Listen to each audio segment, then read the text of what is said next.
можно ли умереть?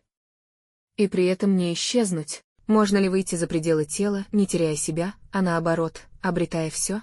Эти вопросы мучили человечество тысячелетиями, но именно Дипак Чопра осмелился не только задать их заново, но и предложить радикальный ответ. Жизни нет конца, потому что ты не тело, а сознание.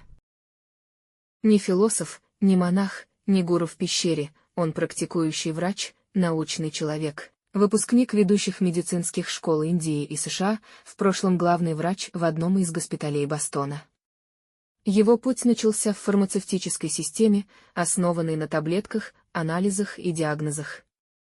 Но чем больше он наблюдал за пациентами, тем глубже понимал, за пределами телесного страдания всегда стоит что-то невидимое, разум, энергия, осознание. Так он пришел к главному выводу своей жизни – сознание первичнее материи. Это утверждение не просто философская идея, это вызов всей западной картине мира. Материалистическая наука учит, что ты – биомеханизм, управляемый электрическими импульсами в нейронах. Но Чопра отвечает, твоя природа – не механика, а свет. Он утверждает, что сознание не возникает в мозге, как звук не возникает в колонках. Мозг — это приемник, а не генератор. Когда приемник ломается, сигнал не исчезает, он просто больше не воспроизводится на этом устройстве. Чопра говорит, ты — сознание, использующее тело как инструмент. Смерть тела — не исчезновение сознания, а освобождение от ограничений. Это утверждение перекликается с тысячелетней философией индуизма, где душа, атман, вечна, и цикл рождения и смерти, сансара, лишь переходная фаза. Чтобы подкрепить эти идеи, он обращается не только к духовным источникам, но и к научным. Он ссылается на Макса Планка, одного из отцов квантовой физики, который заявлял, сознание — это основа всего. Материя производна от сознания. Это не метафора, а прямое физическое предположение. Чопра вводит понятие нелокального сознания, то есть такого, которое не привязано к конкретному месту или времени. Он утверждает, что сознание выходит за границы мозга, может существовать отдельно от тела и сохраняется после физической смерти. В подтверждение он приводит огромное количество кейсов людей, переживших клиническую смерть. Эти люди, несмотря на остановку сердца и отключенный мозг, описывали события, происходившие в палате, диалоги врачей, действия, визуальные сцены. Научные исследования, такие как проект РУР под руководством доктора Сэма Парнии, подтверждают, в ряде случаев сознание действительно продолжает регистрировать информацию даже в состоянии мозговой смерти. Чопра считает, что эти свидетельства – ключевой прорыв в понимании природы души. Он пишет, если вы думаете, что смерть – это конец, вы просто отождествляете себя с телом. Но вы не тело, вы – свидетель происходящего. Для понимания этого он предлагает практики, глубокую медитацию, дыхательные техники, йогу, визуализацию.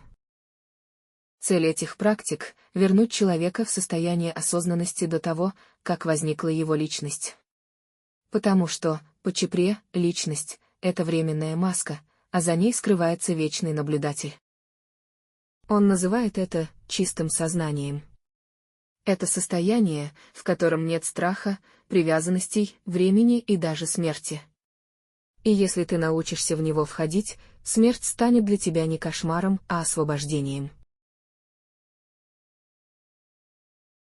Книга Чопры «Жизнь после смерти. Погружение в таинство сознания» стала международным бестселлером, потому что она не просто вдохновляет, она разрушает барьеры между верой и знанием.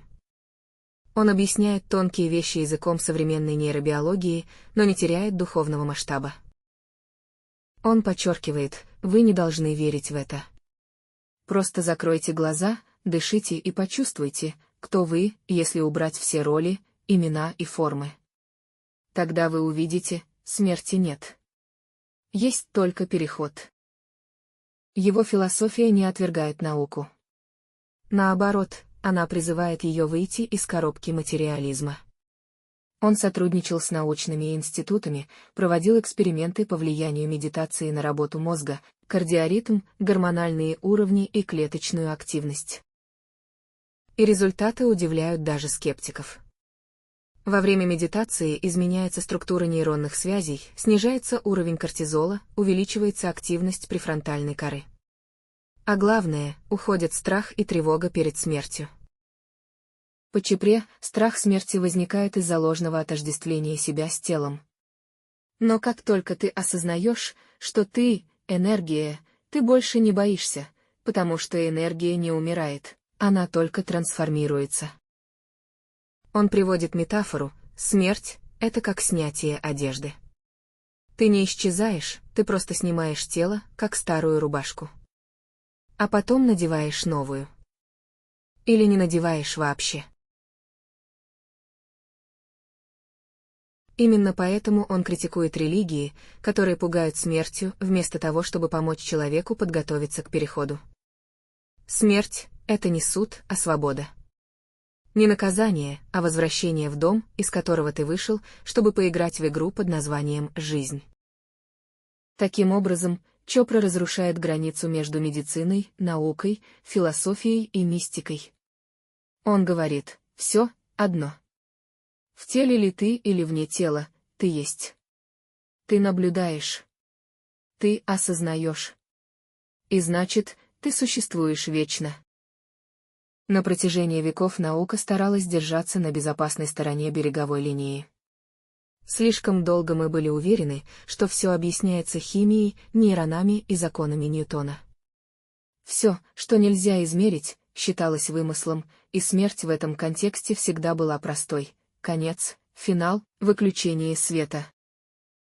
Однако в последние десятилетия научное сообщество начало сталкиваться с фактами, которые не вписываются в привычную картину. В палаты реанимации все чаще приходят истории, которые должны были быть невозможными.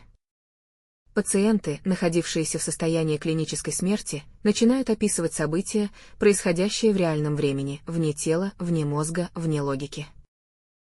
Их мозг уже не функционировал, но они видели себя со стороны, слышали разговоры врачей, знали детали, которые невозможно было бы узнать иначе. Это не единичные случаи. Это статистика. Доктор Сэм Парния, один из ведущих исследователей в области смерти и сознания, уже более 20 лет собирает такие случаи по всему миру. Он утверждает, сознание может существовать отдельно от мозга, как будто мозг — это не дом, а временное убежище. В 2014 году его команда опубликовала исследование, где описывались десятки эпизодов осознанности после остановки сердца, подтвержденных внешними свидетелями. Наука начала заглядывать в глаза загадки, которую раньше боялась признать. Если сознание — это просто биохимическая реакция в мозге, как оно может продолжать функционировать, когда мозг мертв? Почему одни пациенты после смерти описывают свет, любовь, встречу с близкими, а другие — холод, темноту и пустоту? Ответов пока нет. Но появляются теории, которые звучат как фрагменты из мантр, а не из учебника физики.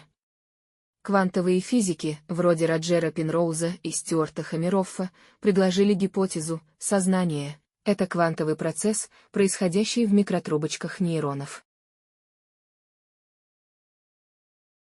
То есть, сознание не просто работа мозга, а результат взаимодействия с более глубокой реальностью, возможно, даже с той самой, которую описывают мистики.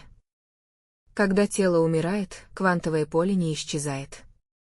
Оно растворяется в более высоком измерении, оставаясь живым.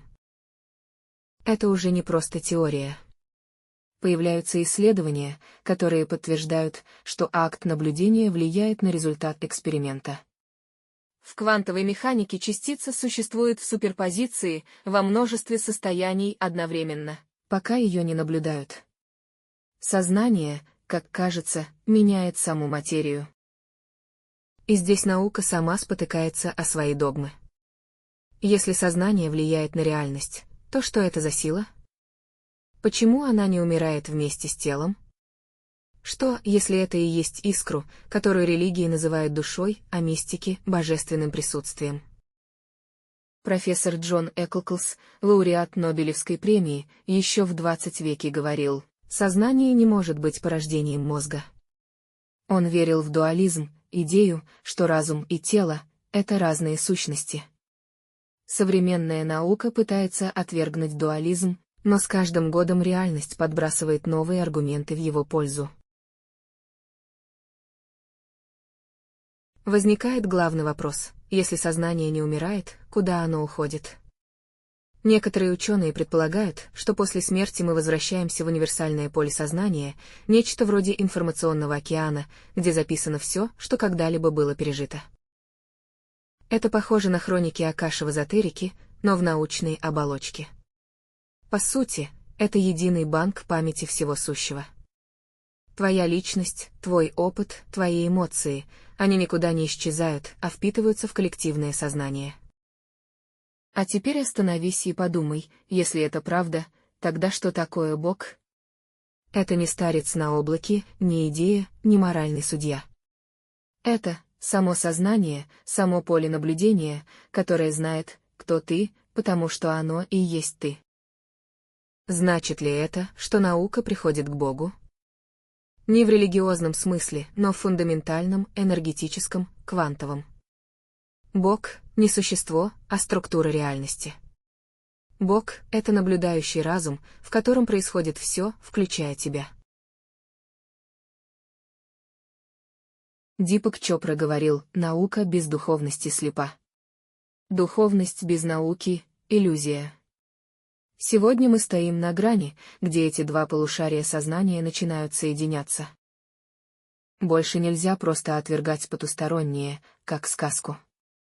Потому что сама наука начинает вглядываться в эту сказку и видеть там отражение собственных формул. Если смерть — это не конец, а переход, то, возможно, вся жизнь — это тренировка умирать осознанно. Не с криком, а с пониманием. Не с отчаянием, а с признанием: я возвращаюсь домой.